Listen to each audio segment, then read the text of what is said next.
wieder unerhört. So selig wie der Tod. Wir reißen etwas, sagt er nicht, wir reißen was sie tut. Paula! Sass!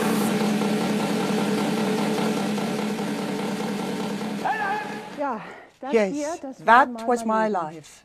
The theatre, the red curtain, the stage was my world.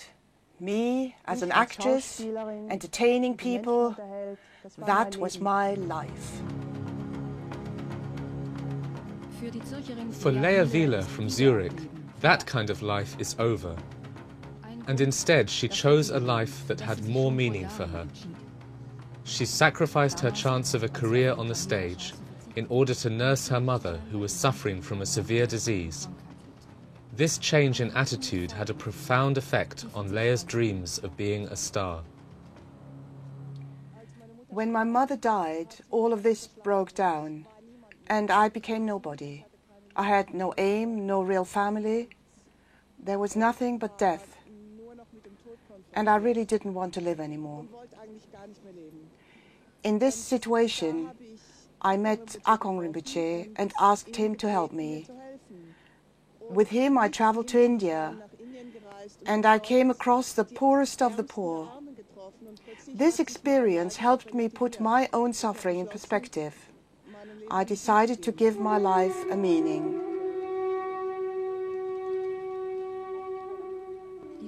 The stupa of Bodhanath near Kathmandu, the most important center of Tibetan Buddhism in Nepal.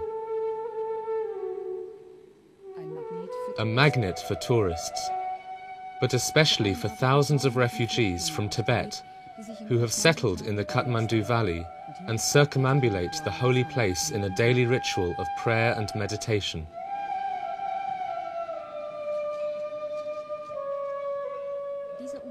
It is this spiritual environment that influences the former actress to take up her life's true role. This happened on her first trip to Asia.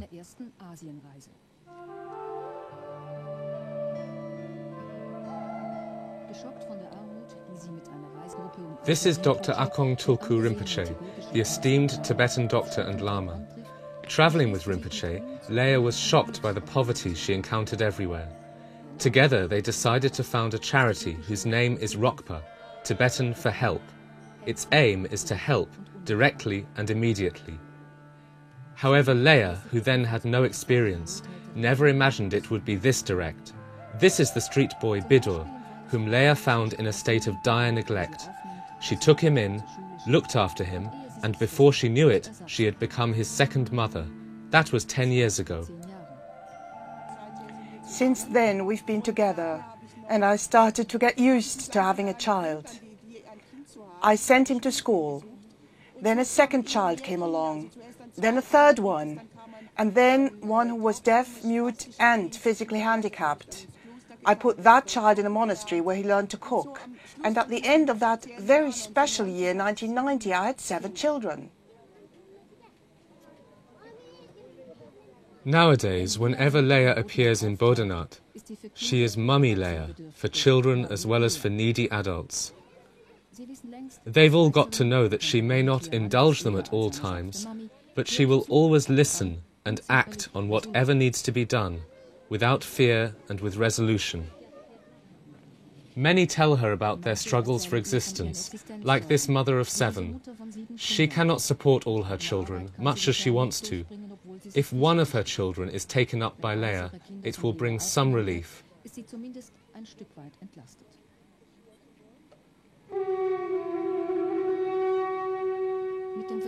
In their attempt to help people in Nepal, one of the poorest countries of the world, ROKPA is not alone. But it is Lea's energy and devotion that make this work unusual. This is Lea's home in Switzerland.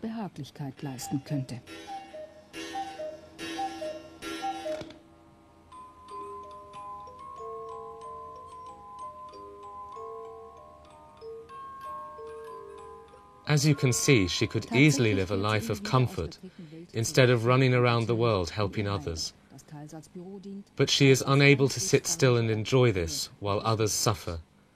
So her home has also become a branch of her offices. Or is this really her home? I am not so attached to a particular place as my home. When I sit next to my father, wherever that is, then I'm at home. When I look into his eyes, when I'm with him, then I'm at home. When I'm with Akong Rinpoche, president of ROKPA, and my teacher, then I'm at home too, be this on a train in India, in an office, or at home. It doesn't really matter where I am. Lea's childhood home. Her father, a lawyer, supports his daughter in legal and financial matters, though at first it was not easy for him that his daughter is committed to people in faraway Asia. Her father says, "I respect it, I accept it, and..." For one thing, I didn't really have a choice, because she chose what she chose in her life. It's her life. And she didn't ask my opinion what she should become, a benefactress.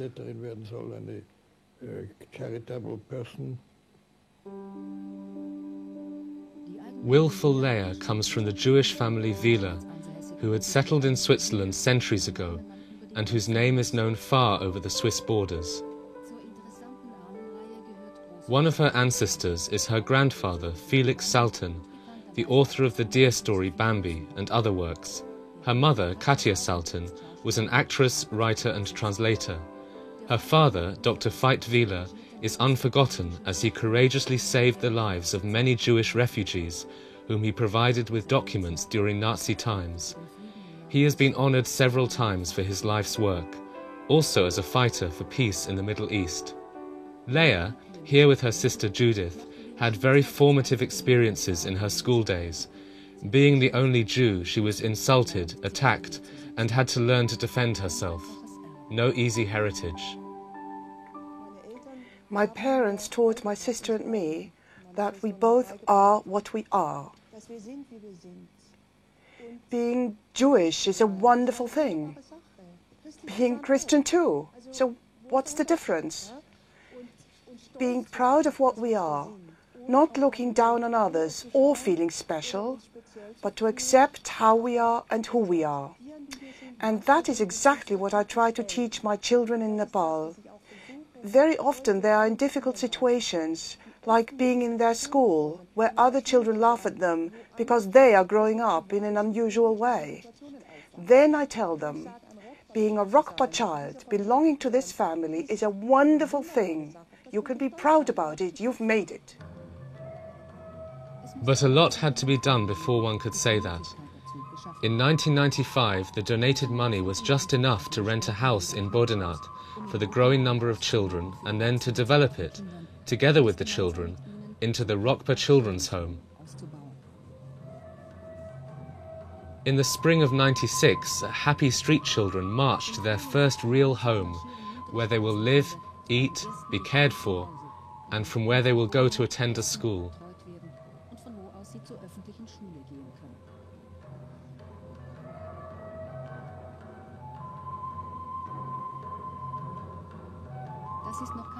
This is no guarantee of a better future for children who only know how to steal and beg, but it is a chance. The ROKPA Children's Home today. At present, 43 children, ranging in age from 2 to 18, are being taken care of by Tibetans and Nepalis. Besides these, welcome volunteers are getting involved for a certain period of time. Like this kindergarten teacher from Switzerland, who has come to work in this kindergarten, which is already getting too small for the many children.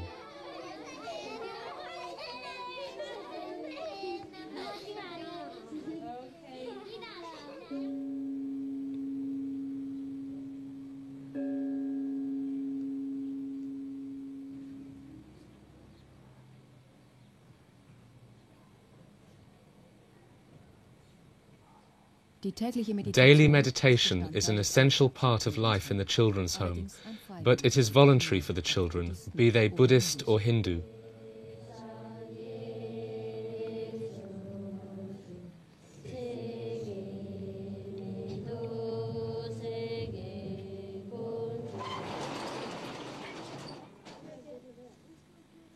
ROKPA's support is not only through the children's home. In this ROKPA depot there are clothes and shoes donated from everywhere. Here these things are much sought after, especially by women who own nothing, have no education, no profession, and are unable to nourish their often too many children. When I had given a home to street kids for several years, naturally I got concerned about their mothers. Why are these kids on the streets? I realized that these mothers are beggars just like their children, and that their mothers in turn had probably been beggars too. If I don't look after these children, their children will again be beggars. Therefore, this vicious circle has to be broken. So I decided to do something for the mothers, to take them off the streets and to teach them a craft so that they will never have to beg again. For this reason, a small sewing workshop has been developed for women from the lowest social level who are given very little respect in Hindu-dominated Nepal. Deserted or widowed, they are despised or avoided.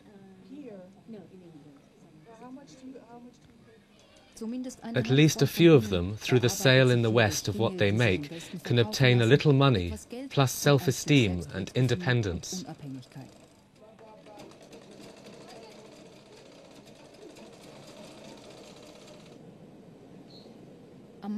But most people are attracted to the soup kitchen that was set up by Lea and Akong Rinpoche 10 years ago.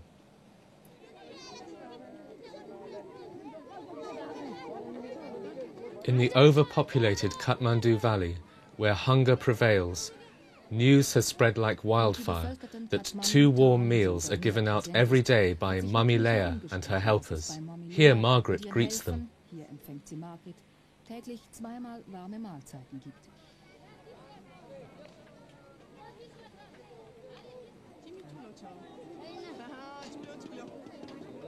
On a special site, tolerated but in no way supported by the local authorities, volunteers cook and serve between 500 and 800 simple, nutritious meals every day. But only during the winter. Why this restriction? In winter, the need is greatest. Winter here is freezing cold. Nothing grows, people are begging. Even the farmers who normally give away food don't have anything to give at this time. They are poor themselves. In summer, when everything grows, the farmers will be able to give food again. So that means in the harsh winter times, the beggars really need us. This kind of short-term help could lead to dependencies if given all the year round. But does it really serve those for whom it was intended?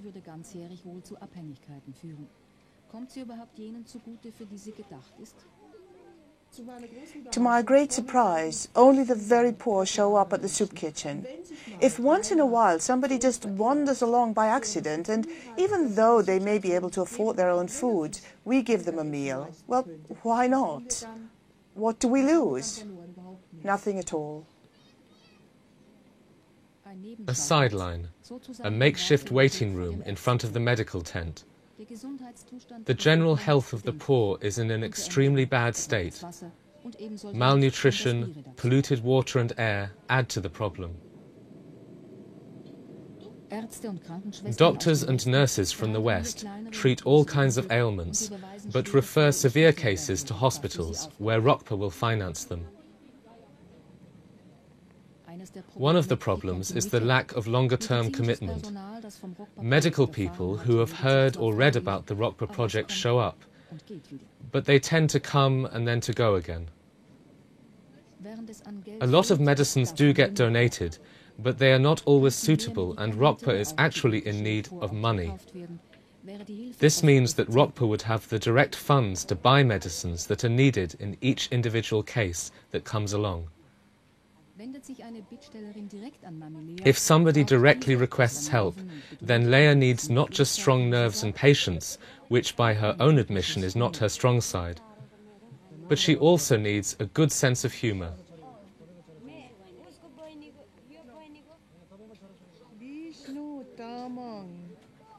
And he's 9 years. Details of each request are being noted down, but are they really true? Lea and her volunteers carefully look into this question, as rigorous checking procedures are needed to establish that all the requests are completely genuine.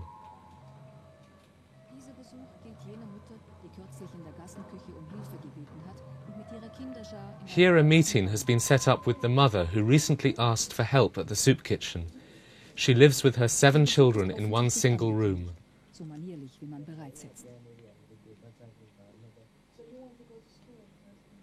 The translator is himself an ex-street kid who has been brought up and educated through ROKPA.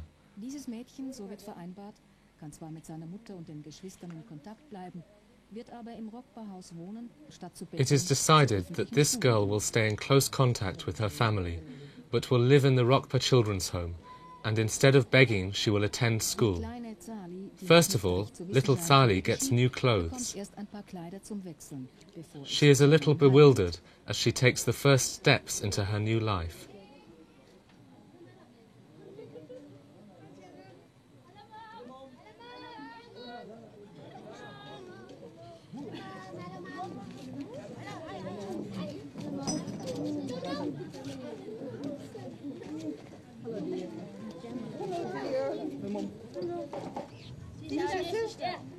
You want a new sister? We have so many brothers, now we have another sister.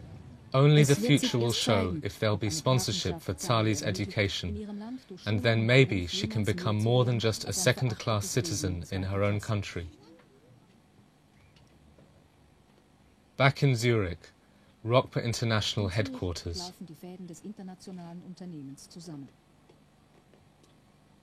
This is where it all comes together.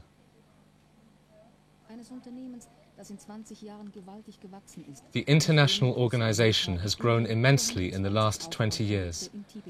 Besides the projects in Nepal and India, it sustains more than 120 development projects in Tibet. This growth is a success story for the team, which consists of the energetic Wyler and her helpers, many of whom are volunteers. At the same time, there is increased awareness that any growth is also a challenge which has to be met with appropriate management. For example, experts like management consultant Mr. Lanz of Zurich advise the team.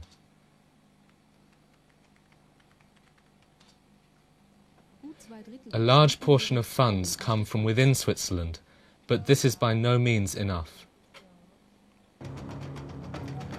Again and again, the ROKPA founder uses her time in the essentials of her work, and that's fundraising. Here she is in the finance quarter of Zurich.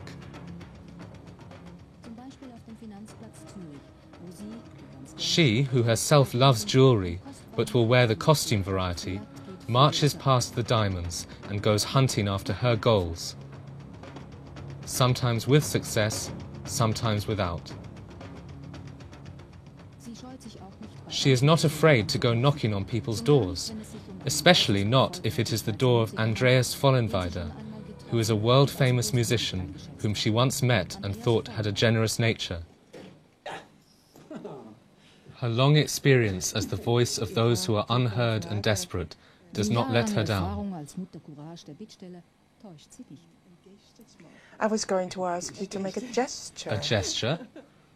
Oh, it would be wonderful if you could do a concert, a charity concert for us. Would you do it?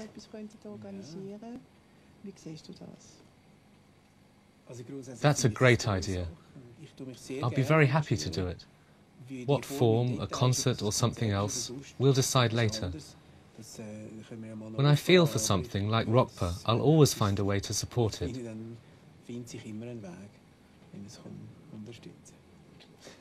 Wir taufen dich im Namen des Vaters, im Namen des Sohnes, Jesus Christus,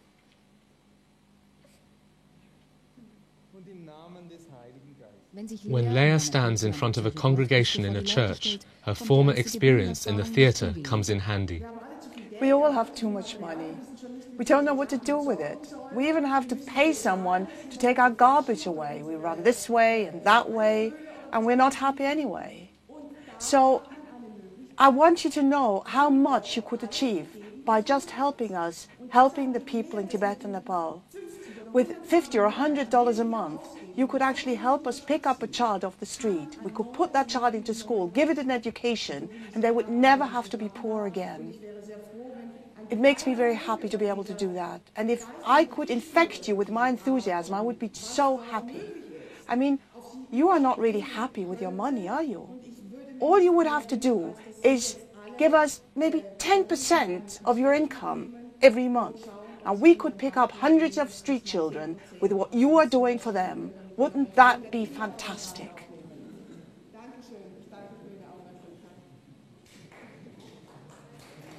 As you can see, Lea doesn't beat about the bush. She may be tough, but that does not save her from disappointments. For example, when people she's helped sometimes slip back into their old way of life. At these times, she remembers the words her example, Mother Teresa, said to her. You cannot prevent this. You are not a policewoman. But do what you have to do and do it for Jesus. Do you do this for you, for Jesus, or for Buddha? I do what I do. If I said I do it only for others, I would be lying. I'm a normal human being. I'm not a saint. You're not? No, I'm not. Do I look like one? I do what I do for others because very often I don't anymore see the difference between the poor and myself. But I do this just as much for me. There are children out there who are miserable and sick. If I can pick just one of them up out of the streets and give them a home, then it gives me tremendous joy and fulfillment.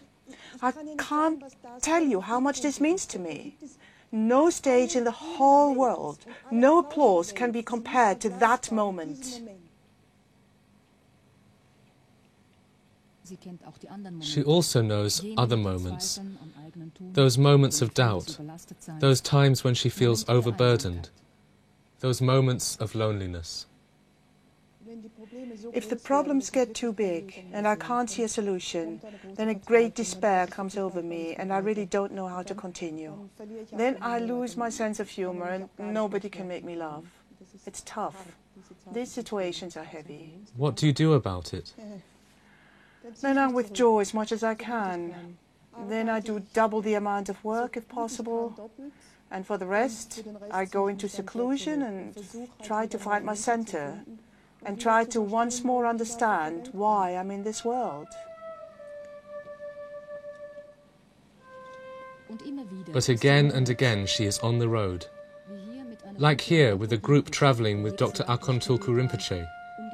He goes to Tibet every year to check up on the projects that have been set up by ROKPA in certain areas of the country. Schools, reforestation, greenhouse projects, hospitals, and here in Yushu, a new orphanage.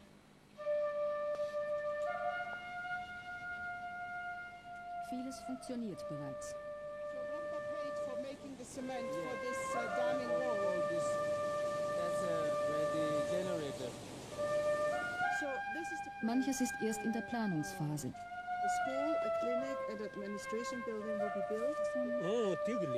A lot seems to be functioning well, and a lot is still in the planning stages. The realization of these plans depend on a continuous flow of donations.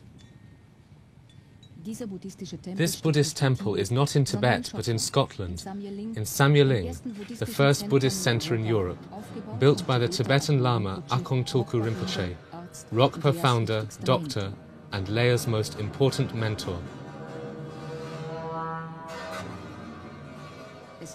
It is a meditation and therapeutic center, open for all.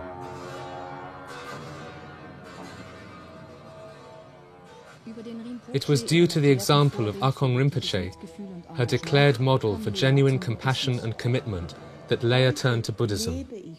Today I live, or I try to live, by the guidelines of Tibetan Buddhism. In Buddhism, everything is open, everything is possible. The principle is that a human being develops the mind and opens the heart. It's not a religion in the sense that there is an outside God and inside us a struggle to please him. The Buddhists say that the nature of Buddha is within every human being, and also the ability to develop the mind and achieve a certain perfection. I'm light years away from this perfection, but here I get a chance to work on it. The Kagyu order of Tibetan Buddhism emphasizes not only spirituality, but compassionate activity. ROKPA originated out of this spirit. Helpers committed to ROKPA meet once a year in Scotland for a celebration, and to meet with ROKPA President Akong Tulku Rinpoche and Vice President Lea Wyler. The celebration is also a workshop to inform representatives from 18 countries about the projects. Rinpoche himself gives updated information about the projects in Tibet.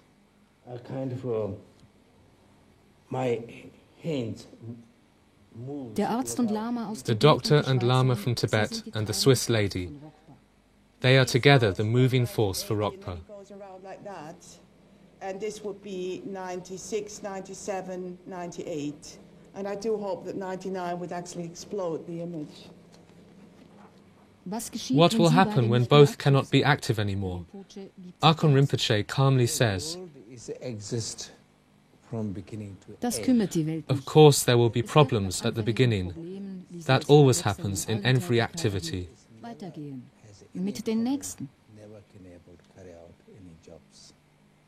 Because one comes, one goes.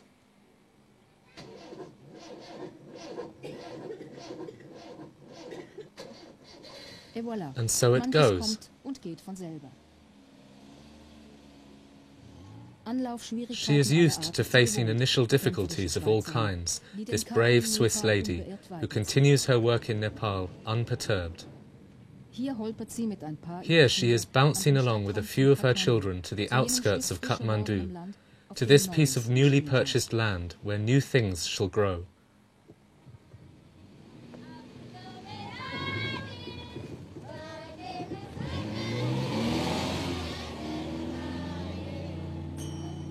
Here workshops can be built for the production of handmade paper, with workplaces and schooling opportunities for those with little hope of a decent life. The plan is there, but not the means. Clearly, even if successful, this cannot be more than a drop in the ocean, but it creates waves. And this is clear, Lea will never be without the work which she began at the lowest point of her life. Years ago, I decided to give a meaning to my life. If at the end of my life I will have managed it, it will be worth it.